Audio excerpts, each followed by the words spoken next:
I need to close something in the background. I started the recording.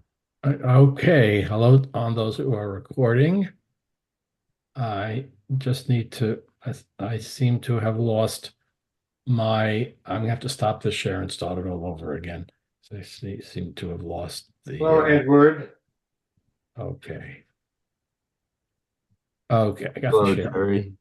Okay, hello, good morning to the others here. Eddie, Carol, Charlie, Fran. Morning. Okay. All right. So we last time we looked at a number of different synagogues, and the question was, what is the way in which the synagogue approaches the reality that we have a lot of intermarried Jews, and how do we, as a synagogue, as different institutions, uh, in their publicity or on their websites, state what it is that they feel is appropriate to say about welcoming those who are not Jewish. And we saw that there are many different approaches to this, but all in all, they all were quite welcoming. Things that we saw on these different synagogues that would not have been on those synagogue sites. I don't know how many years ago. I can't guess, but certainly many years ago, this was not something that was common, and this is now very common because we face that reality. And we talked a little bit about the fact that yes, uh, many of our children, and as some of you know, mine as well, have intermarried, and that what we when we educate our children as best we can, and we try to make it clear what we expect, and sometimes as well the questions of being grandparents to uh, to our children's children, and when they are raising them as Jews, those are many issues, and we try as best we can. But living in an open society, I think it was Rabbi Richard Israel, and I may have quoted him last week, who said that if we choose to live in America as not outside of certain neighborhoods in Brooklyn, that there is the possibility of intermarriage. And even if we send our children to day schools, Camp Ramah, and other youth programs, we should be aware that this does happen. And as one of the realities that we've had in the last, as you can see, this is a document I'm showing that was dated last December, 6 months ago.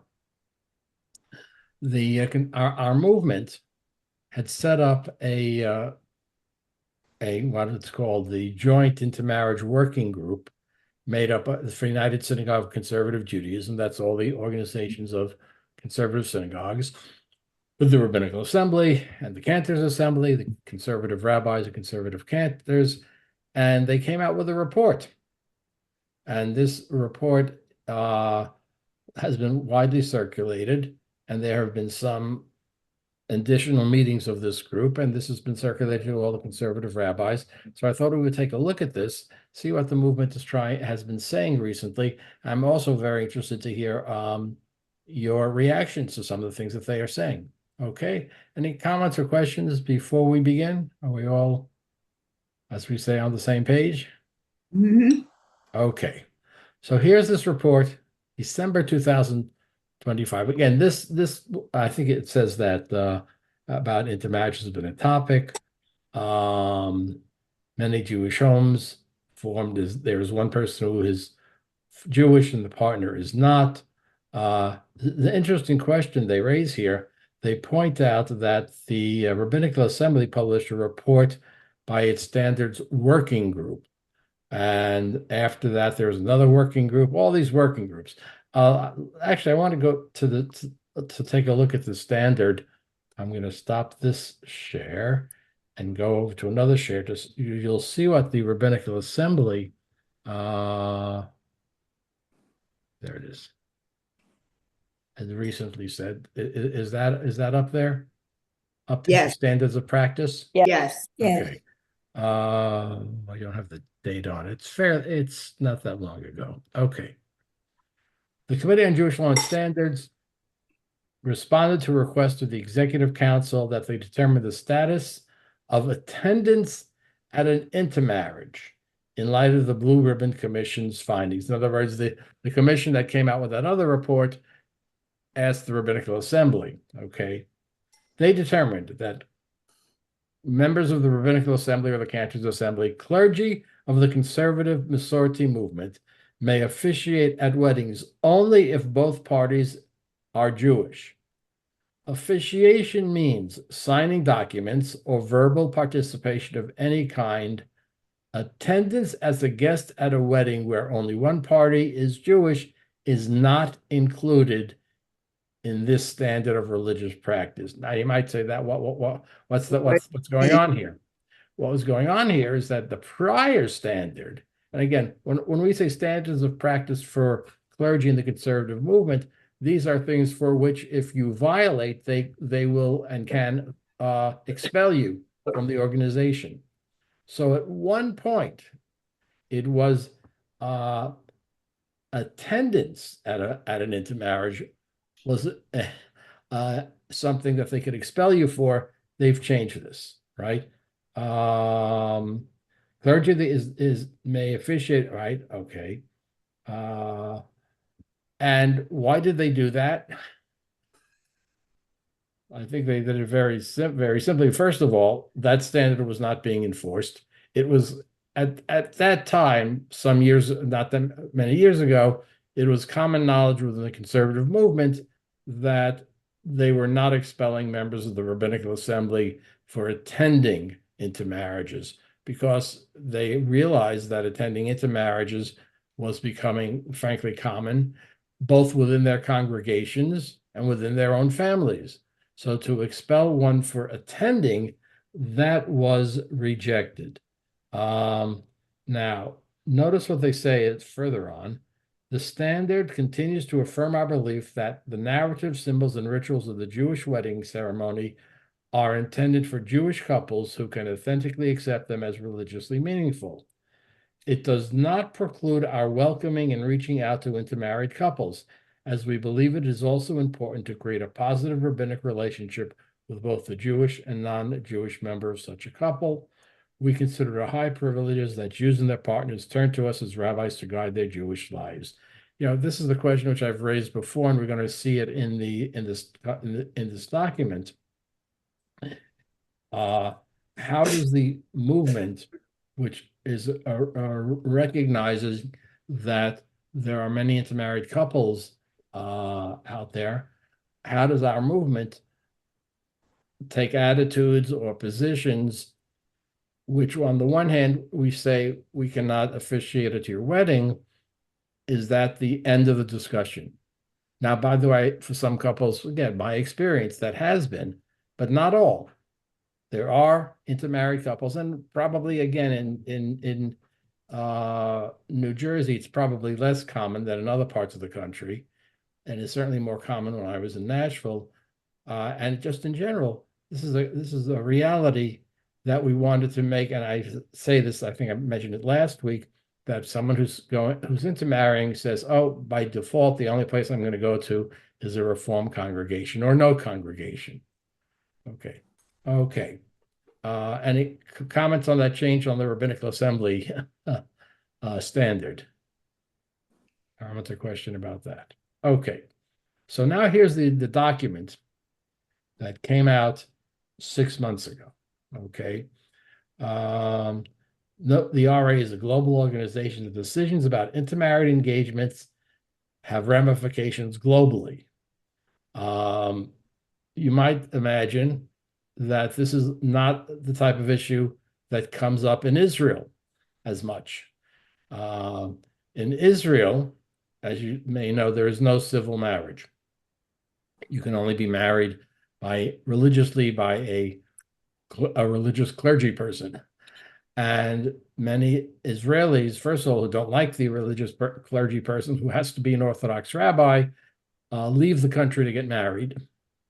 And if you were going to get intermarried, you certainly could leave the country and then get married. And marriages that have been have occurred outside of Israel are recognized in Israel. You just cannot be married in Israel unless you are married under the auspices of a religious officiant.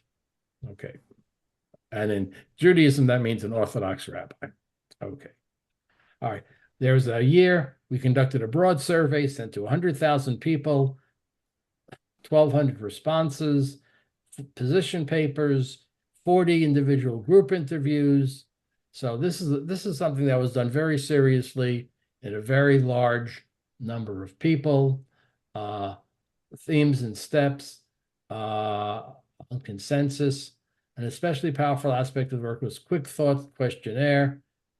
That you'll see they call it the QTQ, in which respondents shared poignant experiences from their lives and their families, along with a wide variety of opinions on which our movement's approach should be. Okay, so we'll have two things: emerging themes and next step. These are the group members. You can see they had members, lay people from various congregations, conservative rabbis, cantors, and the staff of the different organizations. Okay. 4 emergent themes and values. The need to move from disapproval to engagement. Okay. It expressed in the past, it expressed disapproval rather than focusing on our goal of individuals seeking the value and meaning of mitzvot and Jewish commitment and thinking about how that can be expressed through the creation of a Jewish home. All right. So in the past, if we just expressed disapproval, that turned people away. And now they're talking about, seeing to it that we can approach people in a different way. Standards of practice, prose conversations. One of the issues that they're trying to see here is if we don't allow officiation, are there other things that we can do? We just close it saying we don't allow officiation and we don't want to talk about it at all. Goodbye, as opposed to, okay, we don't allow for officiation, but are there other things we can do? The idea of the standard of not allowing for officiation, reflecting an approach to clergy authority that turned out to be not. It assumed that disapproval. See, this, by the way, I have to tell you, I don't agree with everything in this document. It assumed that disapproval and shame would discourage intermarriage. As conservative rabbis, and here I think there is some difference within our movement, I think the vast majority of us would say if we officiate at a Jewish wedding, it only is an effective and a valid wedding if both parties are Jewish, because what we are doing at a wedding is following the rules of Jewish law. If one of the people who is getting married is not Jewish, those rules don't apply.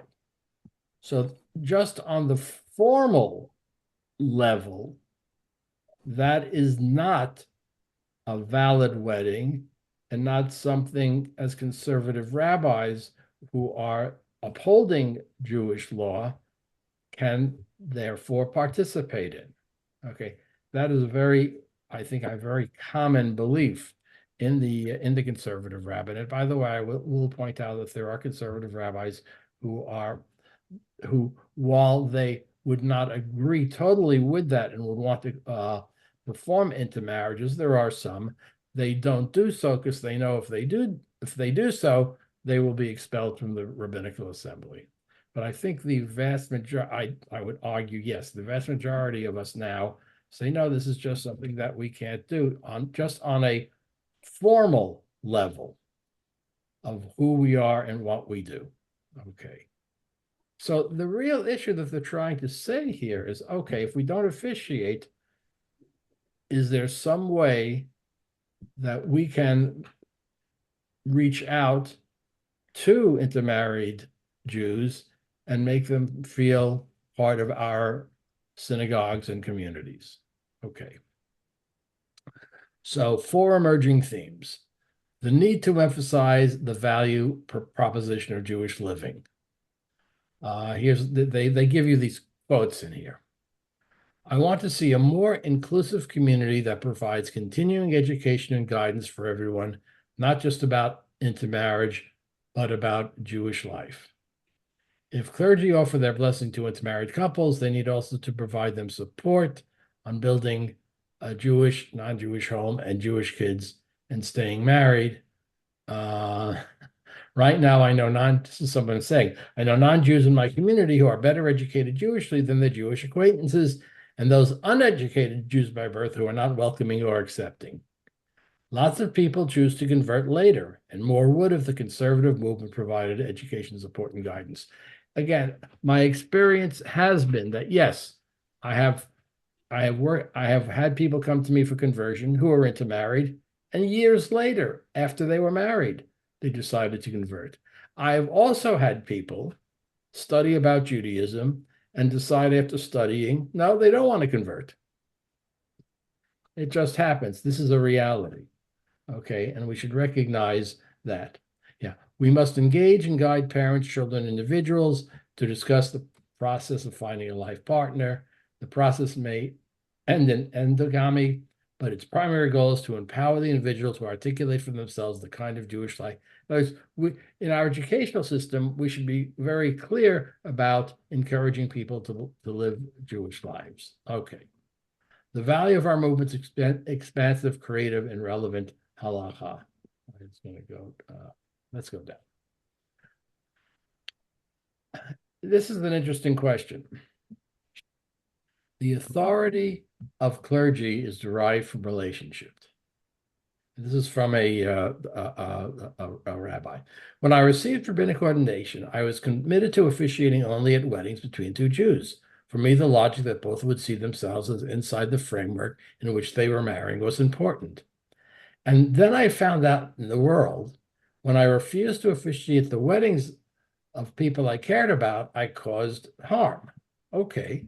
Yes, even when I connected with the other rabbis and offered them resources. Yeah. They experienced my rejection personally as a rejection of the relationship and a rejection of their place in the Jewish people. Yeah. If you say to a couple, I can't if you say to people, gee, I know you and I've known you a long time, but I can't officiate at their wedding. Yeah, it does. Yes, it is seen as a rejection. This is this issue which I think they're dancing around a little bit in this in this question. What they're not saying here is that if the question of intermarriage is seen as a binary issue, i.e., yes, I will officiate as a clergy person by a marriage, or no, I will not. If that's the only choices, then it's not surprising that people are rejected. What they're trying to find here is to say, well, even if we say no, are there ways that we can be open to intermarried families? And frankly, what happens in reality is that a significant number of intermarried Jews are going to say, oh, you don't officiate at your marriage, I don't want to have anything to do with you. Even if you try to say otherwise, I think you can understand that. I mean, I think to me that is the one of the key issues that they're trying to discuss here is they're trying to say, is there any way around that? I'm just going to take a message on this phone call. If I can figure out how to do that. 1 second.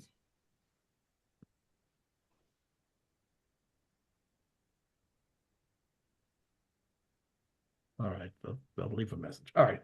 All right. Yeah, I mean, that's the issue here. Is it possible if you say to a couple, no, I can't do your wedding, but I'd like you to be part of my community? Does that message resonate with most couples? Can we make that message resonate, or are we just fooling ourselves? Although, any comment on that? Yeah, Rini? I get that whole thing because you do feel rejected. On the other hand, we know couples where the Jewish person is very involved with the synagogue, extremely. And her husband comes, occasionally. He's very welcome and all that, but he has no interest in converting. Their two sons were raised Jewish. He's okay with that.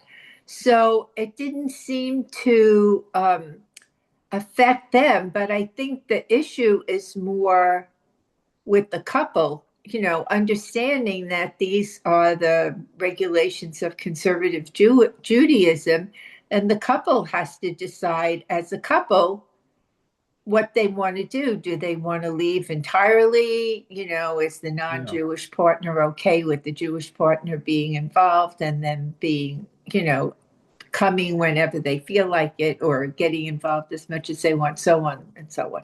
But I think that's a couple's decision whether they leave or they have to Yeah, work that out. right. So what we're saying is that there are people who will, okay, even though you didn't officiate at my wedding, I still feel I still this is a place that I want to be at. The question I think this document is trying to say is that something that we can increase? And I would argue that it would be certainly something we want to increase and we try to increase. I would just add that there are many couples who are going to say, I don't care how welcoming you say you are.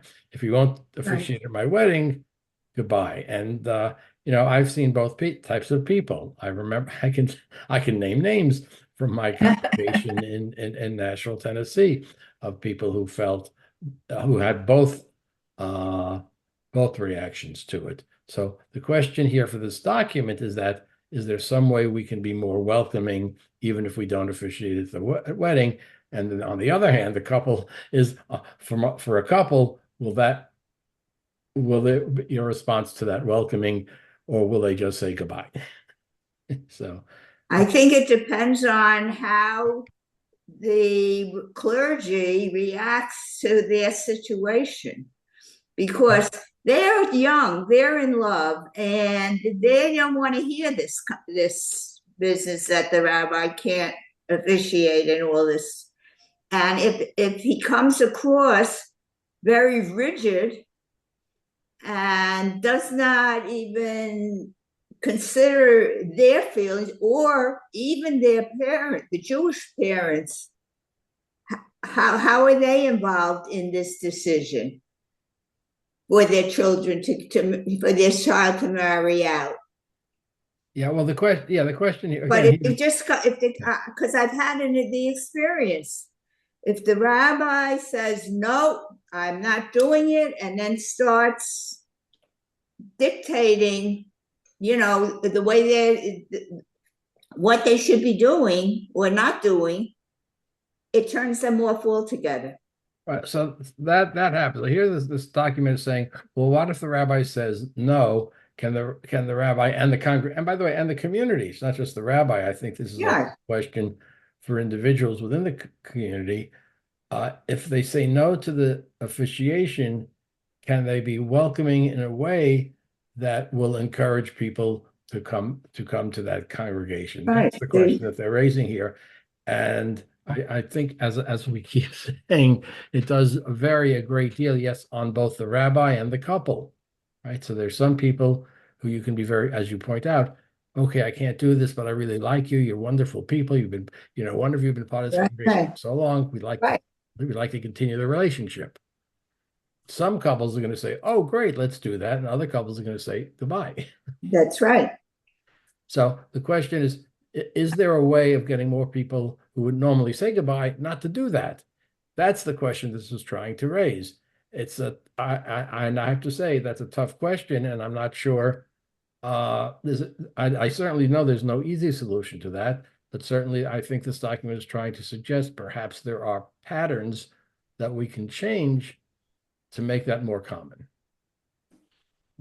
Well, let's see. Okay, and they talk about this. Yeah, the authority of the clergy is derived from relationships. So maybe it depends somewhat on the relationship that the rabbi had with the with that individual. Okay.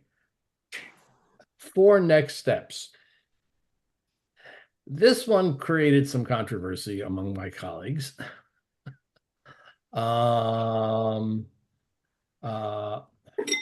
And this said, acknowledging and healing hurt. We heard you, for the first 25 years of my marriage, I was made to feel unwelcome. Right. So I disaffiliated from denominational Judaism. This question was, we acknowledge our movement's historical stance has resulted in hurt, alienation, disconnection from our communities. That has happened. Right. Do we apologize? Here's the question. Some of the colleagues said, there's one thing to say we're sorry that we have caused hurt, but we cannot apologize for the fact that we as conservative rabbis cannot officiate because we feel obligated to only officiate at Jewish weddings in which the standards of Jewish practice and law are incumbent upon both people who are getting married. So one hand, so some of the colleagues didn't like this part of the of this. Are we apologizing for the fact that we stood up for Jewish law? That should be clear that we're not apologizing for that. But yes, we may be apologizing for some of the emotive issues that we have caused. Okay. So we should shift from critiquing relationship to empowering members to live rich Jewish lives, embrace those who want to be part of our Jewish families and communities. Now,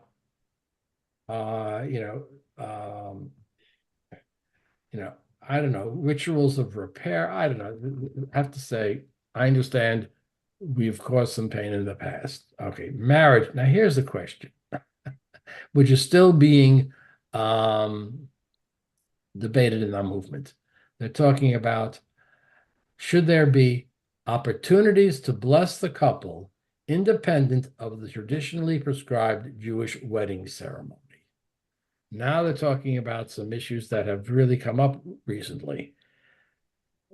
We know, of course, traditionally what an ofruf is, right? We all know what an ofruf is. Before the wedding, couple comes and has an aliyah, and we do this at the synagogue, and we bring out the chuppah, and we say the blessings. Okay, so since a non-Jew cannot have an aliyah, I mean, I think again, that's pretty clear in all our congregations.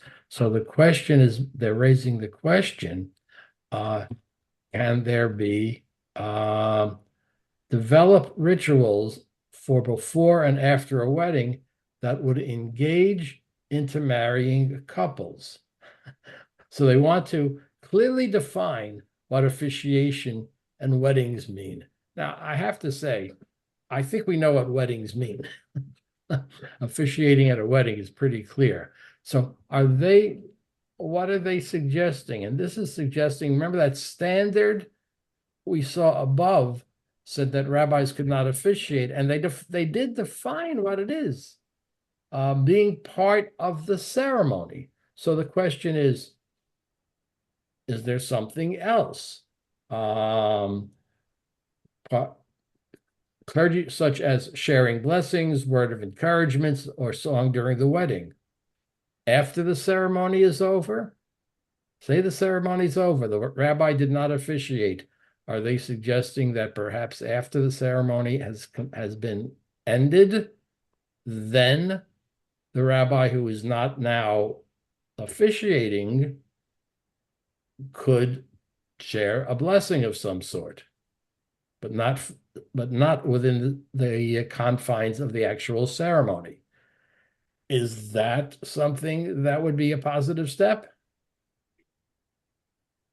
Rini? All right, I have a question. How do you feel about an uproof on a Friday night that doesn't involve the Torah, but it's just like a little celebration if there's, two people who, one is not Jewish, just to keep that person part of the congregation, Right. but being official. Right, and I know you're asking that because that's what happens in many congregations. I believe that's what Yes. happened in the Princeton Jewish Center. That's exactly right. And I know there are colleagues who do that. Let me say this. Personally, I've never been asked to do that. Would I be thinking of doing that? were I still a rabbi of a congregation, would that be something I might think of? I'd have to be honest. I have to think about that one. I understand that, and very clearly that this is what this document is saying. Yeah, you guys think about doing this. Uh, I'm not sure, and I know, as I said, I do know colleagues who do that. I'm not sure what this means, however. Clarify whether other paradigms of marriage besides Kiddushin um, might apply. I'm not sure what that means. I can understand and certainly would say at a wedding celebration, after the ceremony is completed, it would be consistent with the standards of the Jewish Law and Committee for the rabbi to say some words at the, during the meal, at some point after the actual ceremony is over.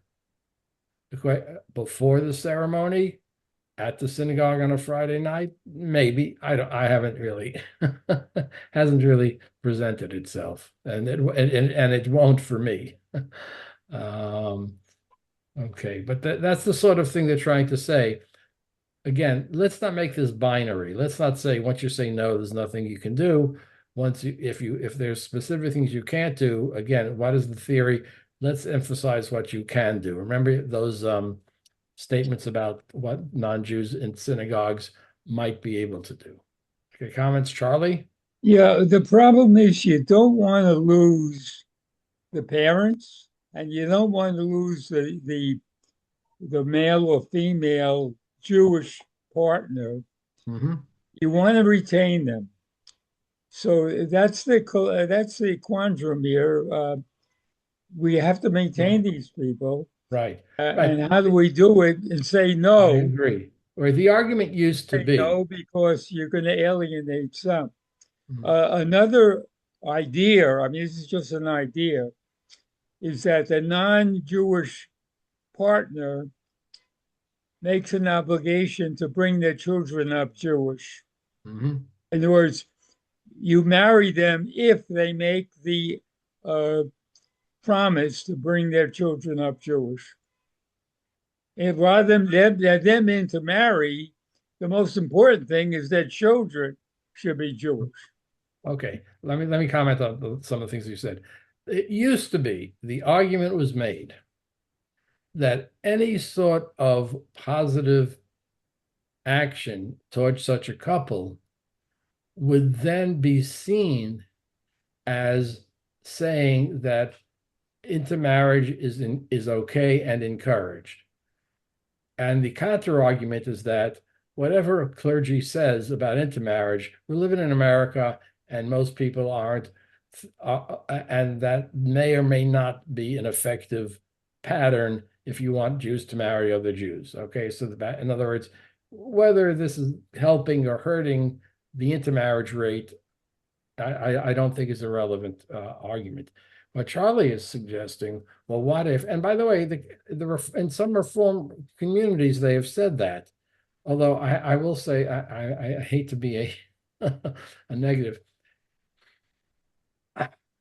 When someone tells me they are raising their child as a Jew, I'm not always sure what that means.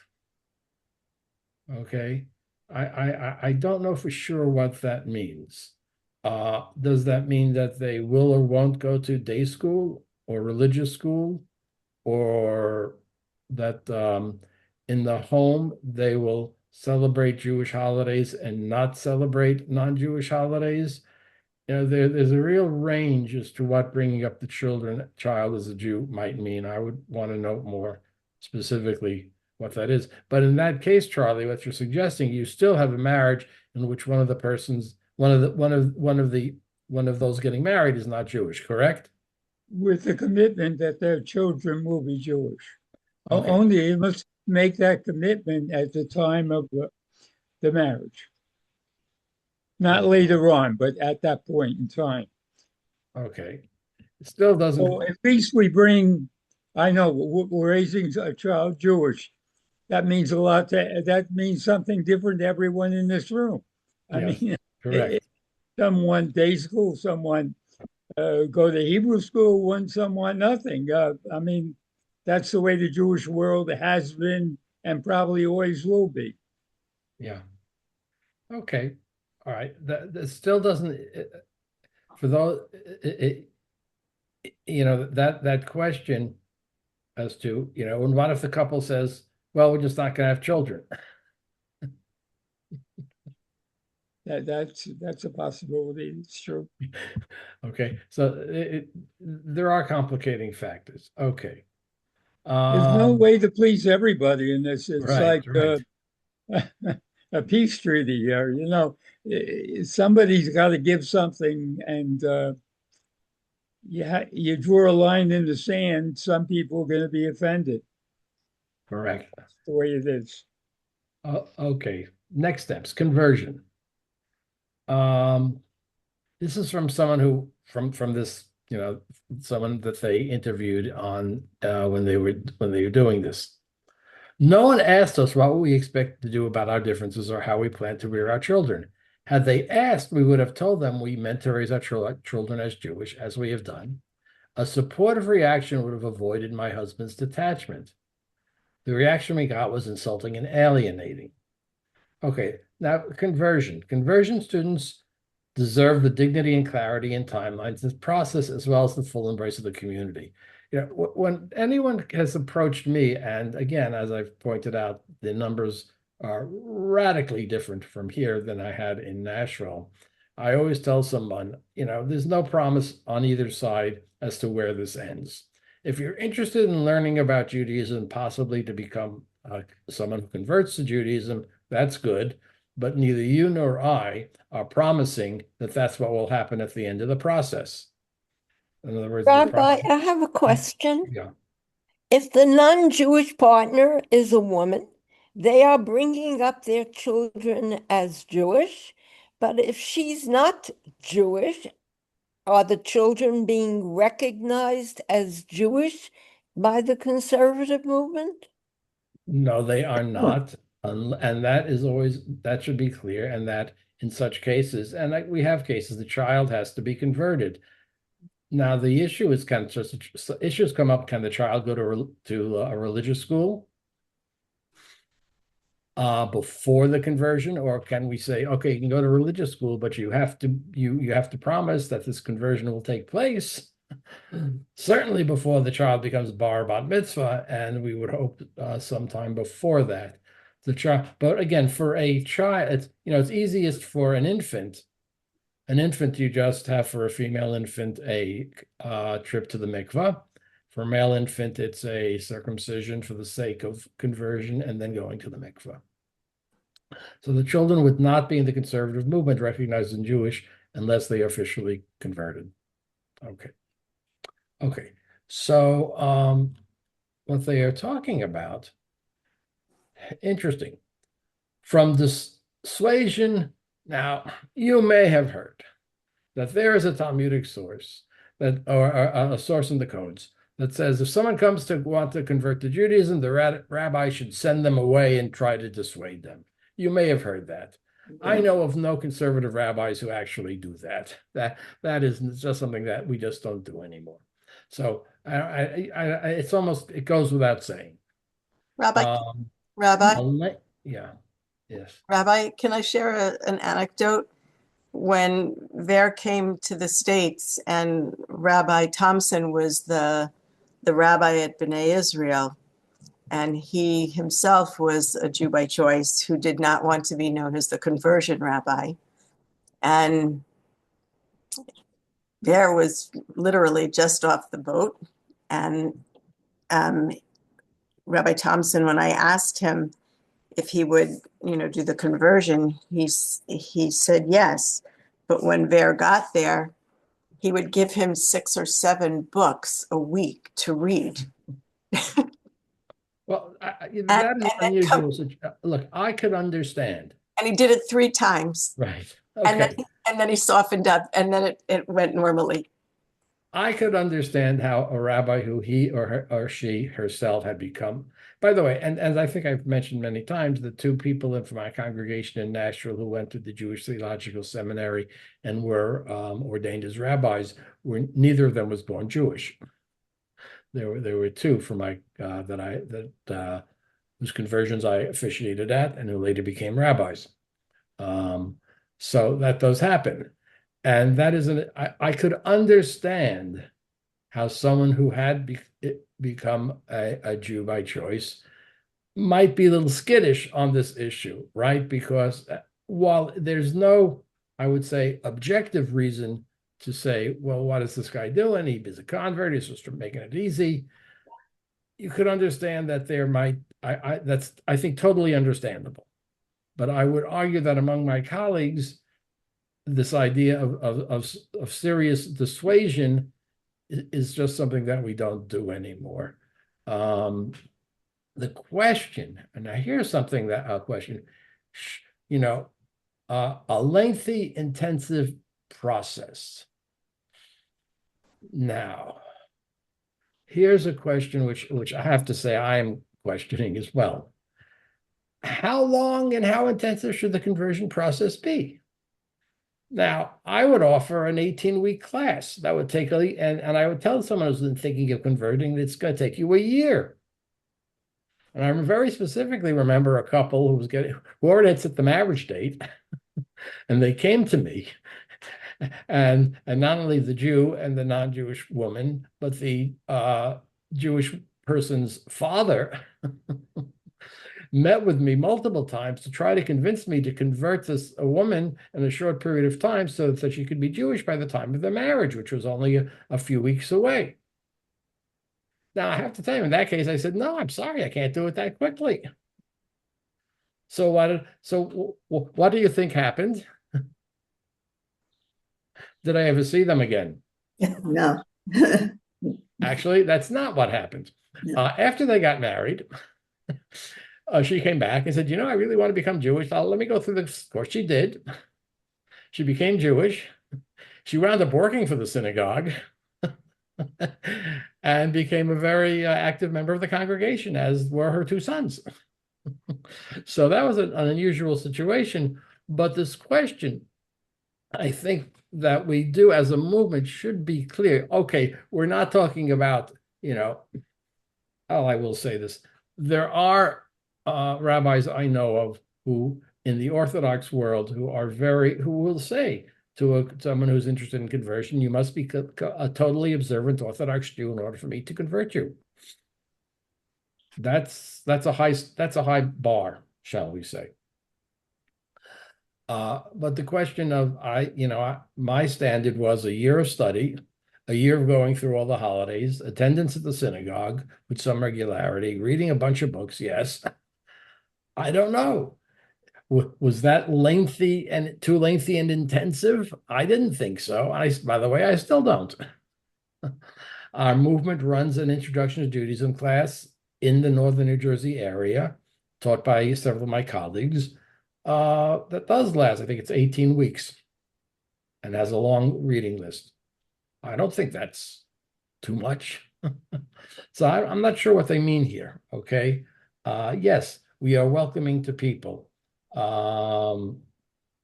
Yes, we should be welcoming to people who want to convert. And maybe we should have some more general national standards. But I don't think people are, I am concerned that we certainly don't want things that are too easy and fast. Okay. Excuse me, Rabbi. Yeah. It would seem to me that if someone is interested in converting, that they need to be sure of what they're getting themselves into. So a period of study is important. I mean, we have so many people who are born Jewish who know nothing, who are secular Jews. We require a lot of somebody who wants to be a Jew by choice, but in some ways it's not so easy being Jewish, and so making a commitment people should be encouraged to go into it with their eyes open to what the belief system is and what they're getting into, not just for the convenience of marrying a Jewish person. Yeah, So I agree with that.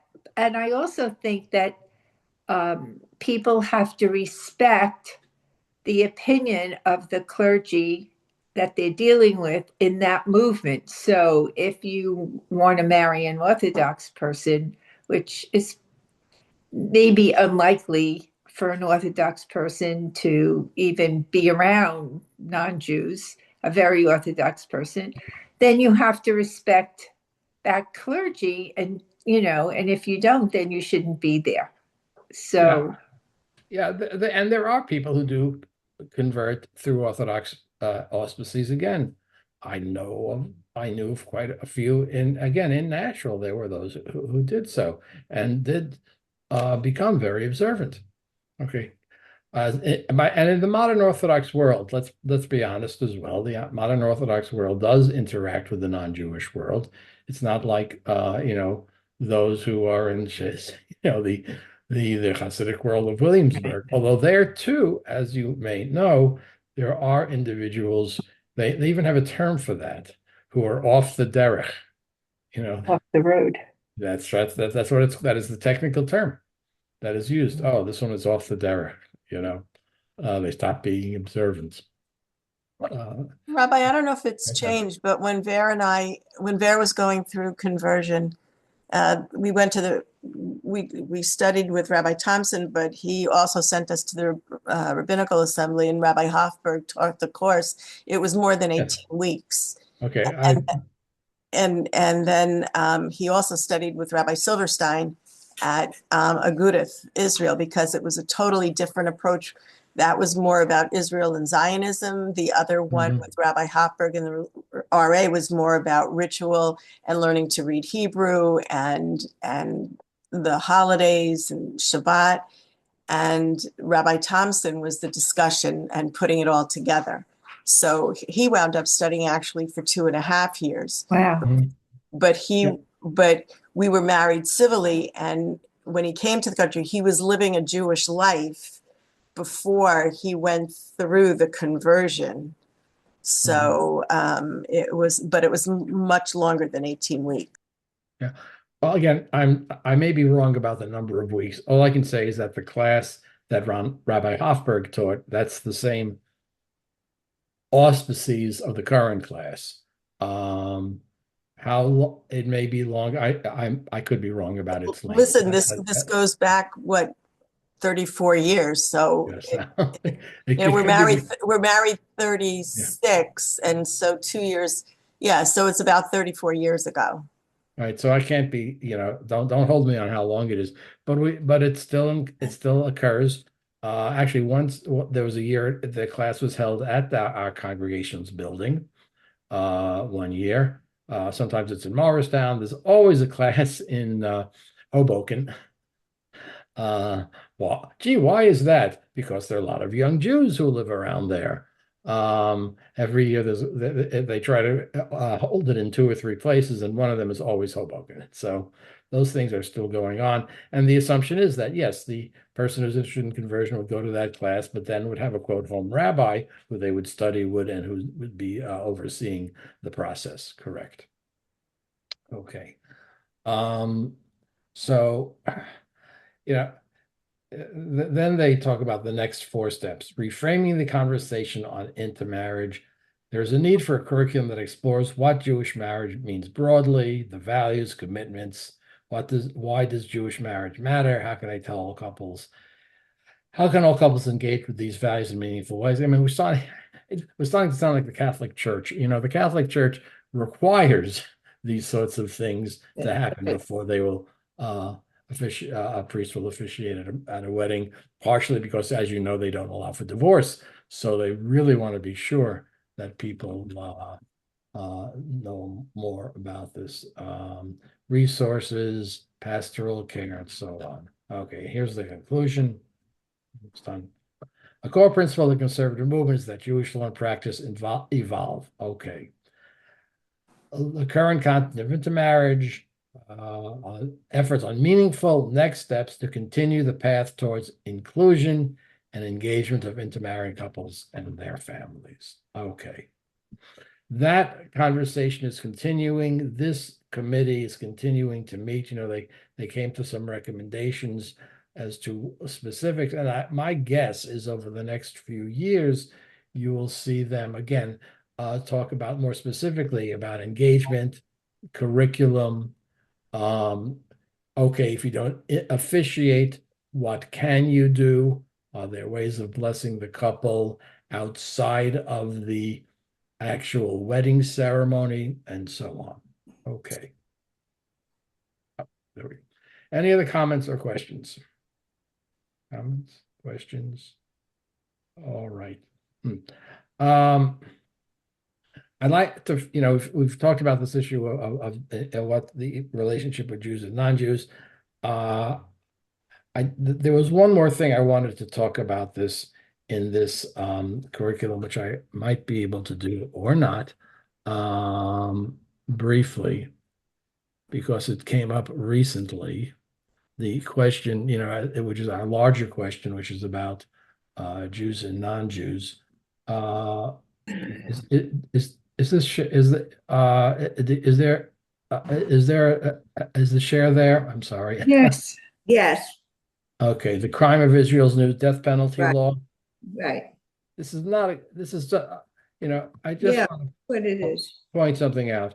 When we started, we looked at a teshuva that talked about Jews and non-Jews and did mention in Israel where there are citizens of Israel who are not Jewish, and that the idea is that they are all handled equally. I just wanted to point out, and this is something that has become very disturbing.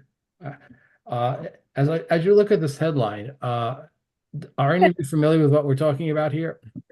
No, but it looks like a wedding. Yeah, It's a It doesn't- celebration. Why is it a I celebration? know, that's Because there was a terrible. new law exclusively applicable to Palestinians. Now, this has been very disturbing factor. As you know, the Israeli government is a coalition government, and Netanyahu is dependent upon the support of the most right-wing, frankly, racist elements of a party to remain in power. And one of the, I think one of the many issues that we've had is that some people have begun to believe that what Israel stands for is what these right-wing racists stands for, and that has been a terrible negative in Israel's standing in the world. And one of the things that these right-wing, and I'm going to say it, racists have been able to pass in the Knesset is a bill. If a crime is committed on Israeli territory, the suspect will be tried in a military court. This is for where only Palestinian residents can be tried. And there is a death penalty for Palestinians convicted of terrorism. That's terrible. Yes, it is. And I will say the one thing that we have seen is that the conservative rabbis and the reform rabbis have all condemned this.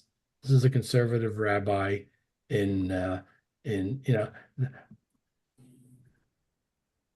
right wingers, the racists are saying that when the Palestinians are convicted of terrorism, they go to jail, even if they go to jail for life. That means that there are those who will take Israelis as hostage and try to get them out of jail. That's a reality. But the solution that their solution is impose the death penalty. And as you may know, Israel was among the main nations of the world that very restricted the death penalty. The death penalty was only taken out against Adolf Eichmann. Israel does not, in general, have the death penalty. But this, again, shows how this question of how do we deal with the non-Jewish world. And this is a conservative rabbi who was in Israel. The Jewish law is ambivalent about capital punishment. The law passed by the Knesset seeks to compel any court to impose capital punishment, even against the court's own judgment, prioritizing deterrence. Yeah. Perhaps most egregiously, the law applies only to those who are by definition not represented by Israel, non-citizens and non-residents. But we're talking about, of course, are non-Jews. So this is a very unfortunate reality, which I did kind of want to mention as we were looking at this, to point out that unfortunately, and as we will see in some of our coming sources, that this is also still an issue. And it's because we have, unfortunately, and we'll hope this will change within Israel, those who are making those distinctions. Okay, just pointing that out. Well, where are we going to go from here? Okay. There are a number of directions that we can take. I'm going to go into the Rabbi Barmash's book. And what I would like to go to is chapter 9. Okay, and this will, well, you have the book. We'll be going into chapter 9. Chapter 9 in this book is called The Modern State of Israel. And it has a couple of, let me tell you what some of the chapters are, what we'll be doing in the next few weeks. One chapter is the siege on Beirut in light of Halacha. This was written in 1982. Some of you may recall Israel's war in Lebanon, which unfortunately we still have a war in Lebanon from 1982. And it's written by a chief Israeli rabbi about a question. And we did look at this lightly before. We'll take another look at it. Are the rules of warfare that appear in some of the sources from the medieval and Talmudic period applicable today? Then we have the law of one who comes forth to kill you, kill him first in our state affairs. A rabbi who's talking about some of the developments in Israeli society. They're going to talk about a responsum on the issue of the greater land of Israel. Okay, and another one, ceding territory from the land of Israel when there is pikuach nefesh. You may know that this is a big issue in Israel. The question is, well, how can we how can we give up territory if it's in the Bible, it's the land of Israel, we can't give it up. That is being said. And that may be true, but should we do so or should Israel not do so? And that's also a major issue.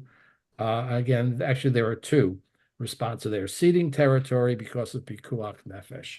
In other words, is it possible for a Jewish government to say, let's get out of this area, or let's not try to control this area, even though it's part of the land of Israel, because we feel that it's in the sake of peace? Can you do that or not? And that is an interesting question, which you hear debated. And it's important to know what some of the sources are and what some of those debates are. So we're going to go through chapter 9 in this book. And then after we do chapter 9, well, that'll be next fall. I did say we wanted to talk about this question of some of the rules that came into place about who do you count for a minion? What do you do about Zoom? And if we do talk about that, let me be clear about one other thing about this. As far as our congregation goes, there is one rule that the rabbi of the congregation, who will be Rabbi Bluestein, he makes the decision for the congregation. We may look at it and study it, but number one, I don't make that decision, and my position is very clear. Whatever Rabbi Bluestein says, that's what goes. But I do think it is worth looking at some of the sources. But we'll do that after he arrives, and we look at some of these other chapters. Okay, so it'll be chapter 9, and then in this book we will look at chapter 7. Has anyone tried to cite a Talmudic piece to apply to Zoom? Well, there have been, and again, I'm personally interested in studying these as well, and there have been several teshuvas on this. Recognize that, of course, the question only came up because of COVID.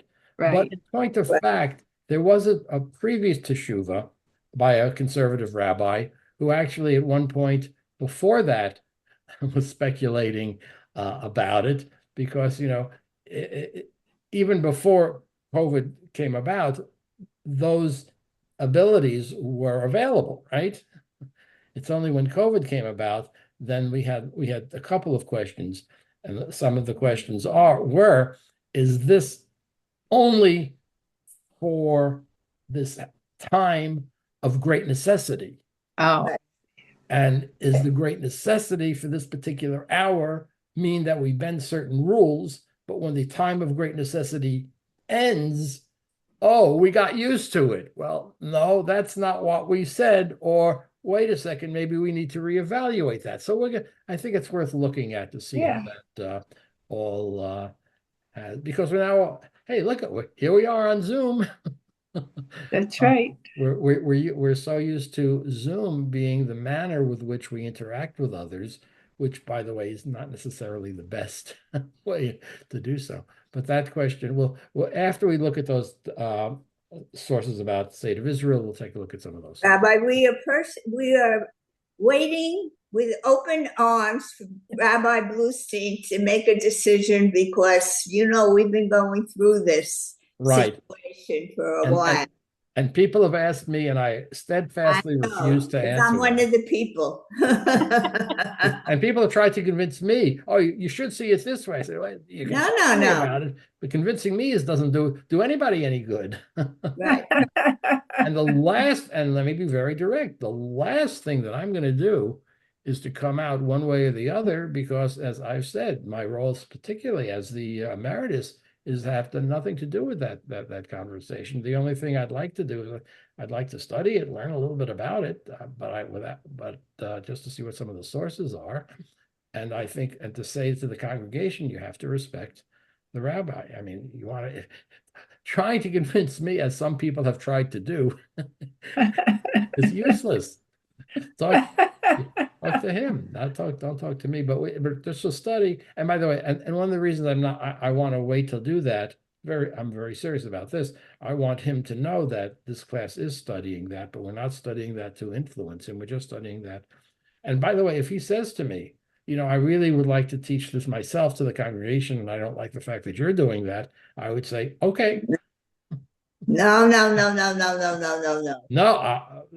Fran, if I'm very serious about that. That I will speak to him about that, and I want him to know that. And if he feels that he wants to spend time teaching the congregation about it, then I will step back. Absolutely. That is I mean, that's the way it works. Rabbi, you drive singularly in your own lane. Right. So that's where we're going. We'll have a couple more weeks. We're going to meet every week in June. It's today's the 9th, 16th. We have 3 more classes in June, and then we'll take a break until September. Okay. So what are we going to do next week? Are we going to next week? We're going into chapter 9 from. So we are going to start this. We're going back to Rabbi Barnish's book, starting next we're going to Rabbi Barnish's book. We will go through chapter 9, and obviously we'll not finish that in June. We'll finish that in September, and then we'll see where we go. We may, as I said, one of the strong possibilities is talking about the COVID issues and the Zoom issues. Without Zoom, Carol and I could probably not attend this. Carol more than me. Nor I. It's about an hour and a half drive for me up to Fair Lawn. So, Zoom has great advantages. We're not praying; we're just learning. Right. Oh, absolutely. I think we all agree. I mean, I sit on several committees for Be the Match, the national marrow donor program, and we're all over the country, and we meet. I have 2 meetings a month approximately from people from all over the country, and that could not happen without the technology that we have now. So that it's tremendous technology, but I think we're learning today that the limitations of technology need to be acknowledged as well, as we are seeing, particularly in the education system, right? You can't have missed the fact that there are schools who are debating as to how much technology should they allow. They're not only questioning whether kids should have phones during school hours, but they're even arguing about how much computer use should be allowed during school hours. So technology is not necessarily only positive, but there might be some negatives in using technology, and that probably was part of the discussion. I'm sure when we look at some of those sources. Okay, all right. Good to see all of you. Weather Same here. Thank you. Thank you. weather is Thank nice you. wherever Happy you birthday, are. Thank Mr. you, Weiner. Rabbi. Thank All you, right. Judith. Everyone, She have a received good your Oh. report yesterday. Oh, happy birthday, Jerry. yes, Jeff. happy birthday to Jerry on Happy May birthday, 103 Jerry. to 120. It's Wednesday, right? Tomorrow, the big 88. Oh, good for you. Mazel tov. Thank you. Thank you. Mazel Jess tov. looks, Jess looks terrific. It was so nice meeting her friend and future mother-in-law, I assume. I didn't know. I don't know. Did you go with them? No, we were sitting next to each other at Benny's, Oh, yes, yes, the yes. next table, and I kept staring. And I said, "She looks familiar. I can't place it." All of a sudden, she said, "Hi, Mr. Wiener. How are you?" And then I knew as soon as she opened her mouth who she was. Yeah, Okay. that's On that- her SO's mother. Yes. Yes, Yeah. we'll take care. Bye-bye.